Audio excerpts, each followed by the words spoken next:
पंतप्रधान शेतकरी सन्मान निधी ही केंद्र सरकारची सर्वात प्रसिद्ध आणि चर्चेत असणारी योजना आहे। या योजनेअंतर्गत केंद्र सरकार पात्र शेतकऱ्यांना वर्षाला 6,000 रुपयाची मदत करते। एकूण 3 टप्प्यात ही मदत दिली जाते। प्रत्येक टप्प्यात 2,000 रुपये दिले जातात।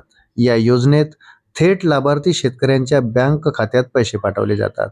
आतापर्यंत शेतकऱ्यांना या योजनेचे एकूण 21 हप्ते मिळालेले आहेत। 19 नोव्हेंबर 2025 रोजी हा हप्ता शेतकऱ्यांच्या बँक खात्यावर पाठवण्यात आला होता। आता शेतकरी 22व्या हप्त्याची वाट पाहत आहे। फेब्रुवारी महिन्यात हा हप्ता मिळणे अपेक्षित होते, परंतु अजूनही शेतकऱ्यांना ही रक्कम मिळालेली नाही। त्यामुळेच 2,000 रुपये मिळण्यास विलंब का होत आहे? तसेच पीएम शेतकरी सन्मान योजनेचा 22वा हप्ता नेमका कधी मिळणार आहे, हे 2 प्रश्न विचारले जात आहे। याबाबत आता मोठी अपडेट समोर आलेली आहे।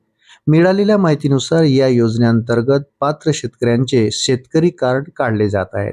शेतकऱ्यांना त्यासाठी प्रक्रिया पूर्ण करावी असे आवाहन करण्यात आले आहे। ही प्रक्रिया अद्याप पूर्ण झालेली नाही। तसेच इतर काही तांत्रिक कारणामुळे देखील या योजनेतील 22वा हप्ता अद्याप शेतकऱ्यांना मिळालेला नाही। दरम्यान शेतकऱ्यांना 22वा हप्ता फेब्रुवारी महिन्यातच मिळणे अपेक्षित होते, परंतु अजूनही तो मिळालेला नाही। आता मार्च महिन्यात होळी या सणापर्यंत शेतकऱ्यांच्या बँक खात्यात पैसे पडतील अशी शक्यता व्यक्त केली जात होती, परंतु तेथेही शेतकऱ्यांची निराशा झाली आहे।